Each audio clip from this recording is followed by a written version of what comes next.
Namaskar. I'm again here with you with another video that is regarding purchasing on Puksha Nakshatra. What is Puksha Nakshatra? पुक्ष नक्षत्र की हिंदू मान्यताओं में बहुत ज़्यादा importance है।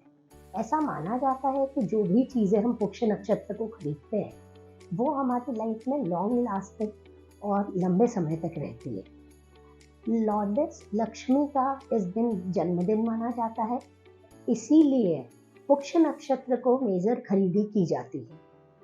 पुक्ष नक्षत्र को इस बार क्या खरीदें? So I am here with this video जिसमें मैं आपको ये बताने जा रही हूँ कि पुक्ष नक्षत्र को क्या क्या चीज़ें आप खरीद सकते हैं। So let's start. पुक्ष नक्षत्र को जनरली गोल्ड और रियल एस्टेट खरीदा जाता है।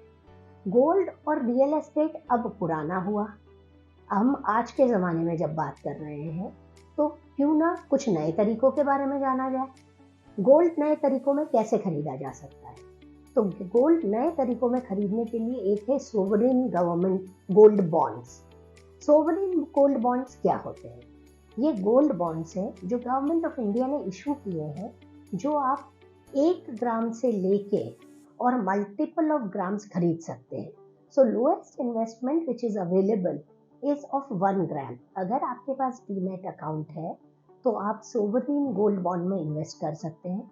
तो आज बाजार से गोल्ड लेने के बजाय क्यों ना हम सोवरेन गोल्ड बॉन्ड खरीदें। जो मार्केट वाला गोल्ड है उसकी 3 लिमिटेशंस है।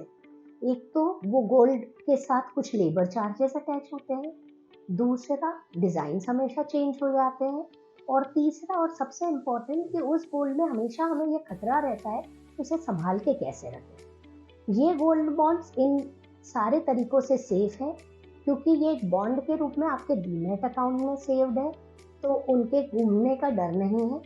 साथ ही फैशन का भी कोई डर नहीं है क्योंकि ये बॉन्ड्स हैं। इन्हें किसी भी दिन आप सेल कर सकते हैं और सेल करके वो वैल्यू का गोल्ड खरीद सकते हैं।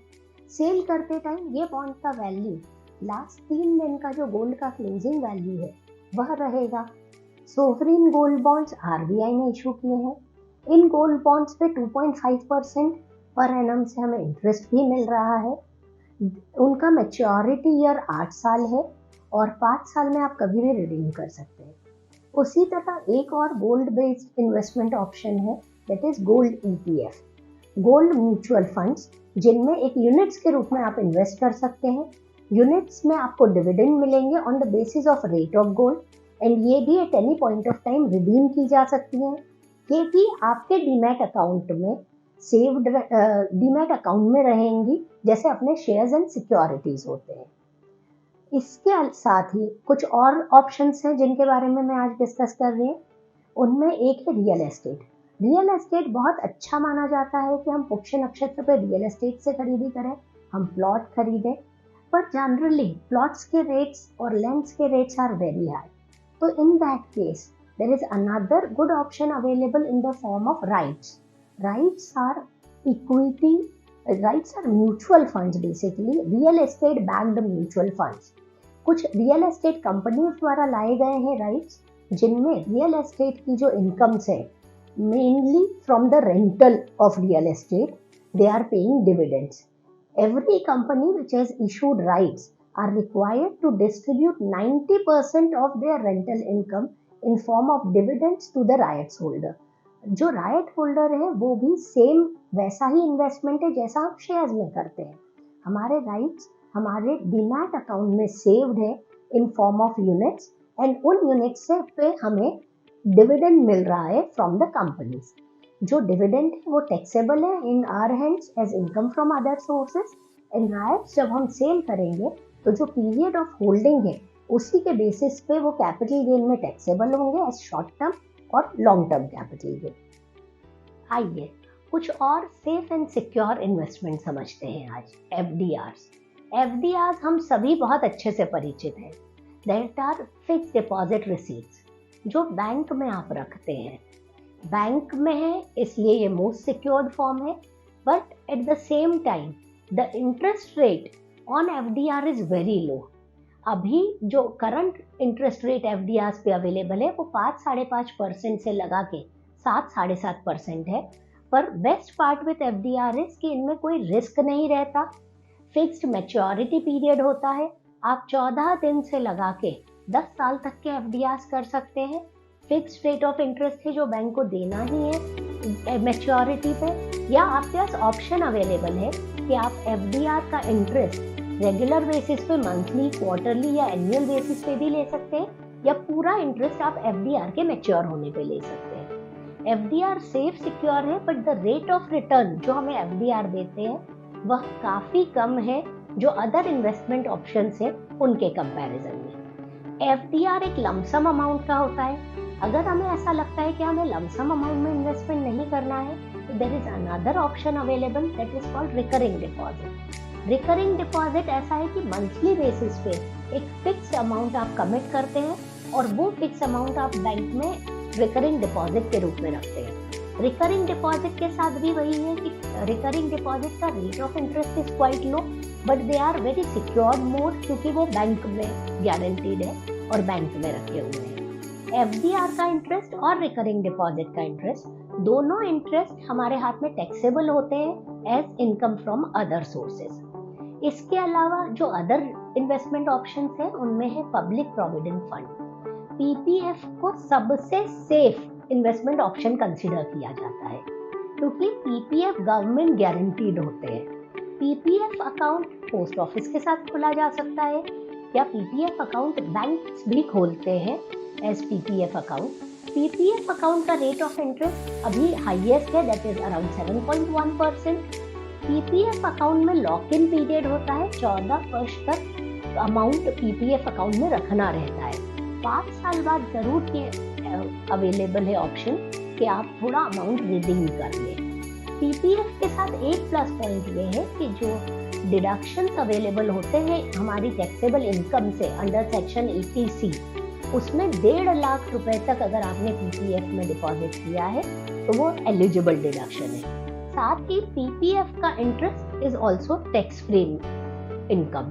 सो PPF is very good investment option which is safe, secure and government guarantee. Next very good option is post office investments. Post office के साथ भी किए गए investments have higher rate of interest as compare to bank investments. Post office के investment भी government guaranteed होते हैं इसलिए सेफ होते हैं। पोस्ट ऑफिस के साथ जो इन्वेस्टमेंट किए जाते हैं वो मल्टीपल्स में आप रिकरिंग डिपॉजिट जैसे भी कर सकते हैं जिन्हें post office monthly saving scheme के अंतर्गत किया जाता है, या आप lump sum in form of term deposits भी कर सकते हैं। This are safe, secure with low return investments. There are more options in secured investment. They are government treasury bills. They are for minimum period of 91 days which can extend to a year or 3 years. इनकी विशेषता ये होती है कि ये government guaranteed होते हैं। Rate of interest although is low but the returns are secured. इसी तरह से गवर्नमेंट बॉन्ड्स, गवर्नमेंट अपनी रिक्वायरमेंट कंप्लीट करने के लिए बॉन्ड्स इशू करती है। Government bond central government bonds भी हैं जिन्हें जीसेक बोलते हैं, और स्टेट गवर्नमेंट बॉन्ड्स भी होते हैं जिन्हें स्टेट एसडीएल्स बोलते हैं, स्टेट डेवलपमेंट लोन्स। इन बॉन्ड्स, ये बॉन्ड्स दो तरह के होते हैं, fixed and floating. Fixed bonds वो होते हैं जिनमें rate of interest is already specified and the period of maturity is specified. Floating bonds वो होते हैं जिनमें period and rate of interest depends on the investment. In bonds की विशेषता ये होती है कि जो अमाउंट हम इन बॉन्ड्स में इन्वेस्ट करते हैं वो गवर्नमेंट इन्वेस्ट करती है in turn in equities and other investment options. ये गवर्नमेंट गारंटीड है इसलिए सबसे सेफ एंड सिक्योर्ड रिटर्न वाले ऑप्शन है। Although the rate of interest और rate of return on this bonds is usually low. From safe and secured mode, now let's move to some other investment options which are although not so safe but they are secured in their own ways and they have got very good returns. One of them is equity. What is equity? Equity is investment in the shares of a listed company.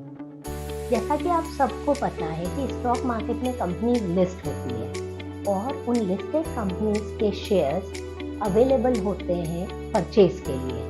Through demat account हम वो shares खरीद सकते हैं। अगर आपका लंबा 3 या 5 साल का विजन है तो investment in shares is very good option. Return wise भी ये अच्छा ऑप्शन है, सेबी बैक्ड है, सो जनरली बहुत लॉसेस के चांसेस नहीं है। हाँ, आप अपना स्टडी जरूर करें इन्वेस्टमेंट के पहले। उसी तरह कुछ ऑप्शन है डेट वाले। कंपनीज जहाँ फंड की ज़रूरत होती है तो कुछ आईपीओस के थ्रू लेती है फंड्स, और कुछ फंड्स कंपनी लेती है डिपॉजिट्स या डिबेंचर्स के थ्रू। आईपीओ और डिपॉजिट या डिबेंचर में यह अंतर है कि आईपीओ में शेयर्स कंपनी मार्केट में फ्लोट करती है, तो आईपीओ के थ्रू जो लोग लिस्ट करते हैं कंपनी के शेयर्स वो ओनर्स कहलाते हैं, वेयरएज डिपॉजिट्स या डिबेंचर होल्डर्स सिर्फ डेट के रूप में इन्वेस्ट करते हैं। डिपॉजिट या डिबेंचर्स मैक्सिमम 3 साल के होते हैं। उनमें जब डिपॉजिट्स या डिबेंचर्स इशू किए जाते हैं तो कंपनी पहले ही स्पेसिफाई करती है कि क्या रेट ऑफ रिटर्न रहेगा, मतलब कितने परसेंट पे कंपनी रिटर्न देगी। It can be in multiples और इन डेसिमल से 7%, 8%। तो जो भी इशू के वक्त परसेंटेज स्पेसिफाई है उसी परसेंट पे कंपनी ईयरली रिटर्न देती है। एट टाइम्स ऐसा भी होता है कि ईयरली रिटर्न ना देके रिटर्न पूरा मैच्योरिटी पे दे। So debentures and deposits are also good options of investment. Apart from this, there are other options also like mutual funds. Mutual funds क्या है? Mutual funds हम किसी शेयर में इन्वेस्ट करना चाहते हैं पर हम जानते नहीं कि वो शेयर्स का वर्किंग कैसा रहेगा। साथ ही हमें ऐसे लगता है कि किसी पॉइंट ऑफ टाइम पे आईटी सेक्टर अच्छा काम करता है, कभी रियल एस्टेट अच्छा काम करता है।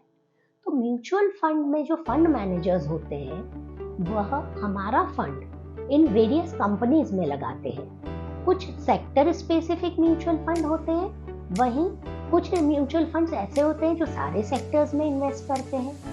म्यूचुअल फंड्स में investment definitely is subject to market risk, और सारे जो इससे रिलेटेड डॉक्यूमेंट्स हैं वो पढ़ के ही आप म्यूचुअल फंड में इन्वेस्ट करें। म्यूचुअल फंड के अलावा जो अदर इन्वेस्टमेंट ऑप्शंस हैं वो एक एनपीएस है, that is national pension scheme. National pension scheme again government guaranteed investment है। नेशनल पेंशन स्कीम में जो इन्वेस्ट किया गया अमाउंट है वो हमें डिडक्शन अवेलेबल है उसमें इनकम टैक्स में, टैक्सेबल इनकम के रूप में। साथ ही नेशनल पेंशन स्कीम एक सिक्योरिटी प्रोवाइड करता है कि आपको एक फिक्स्ड ड्यूरेशन के बाद पेंशन दी जाएगी गवर्नमेंट के द्वारा। नेशनल पेंशन स्कीम में एक यूनिक आईडी नंबर भी दिया जाता है पेंशन स्कीम अकाउंट होल्डर्स को। ये कुछ ऑप्शंस हैं जो आप इस पुष्य नक्षत्र पे इन्वेस्टमेंट कर सकते हैं। गोल्ड ना लेके गोल्ड बॉन्ड्स लिए जाए, इन्वेस्टमेंट रियल एस्टेट में ना करके राइट्स लिए जाए। अगर इक्विटी में हमें कॉन्फिडेंस नहीं आ पा रहा है तो हमारा सेक्टर स्पेसिफिक म्यूचुअल फंड में इन्वेस्ट कर सकते हैं।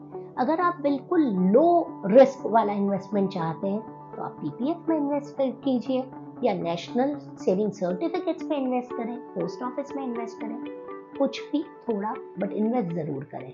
Thank you.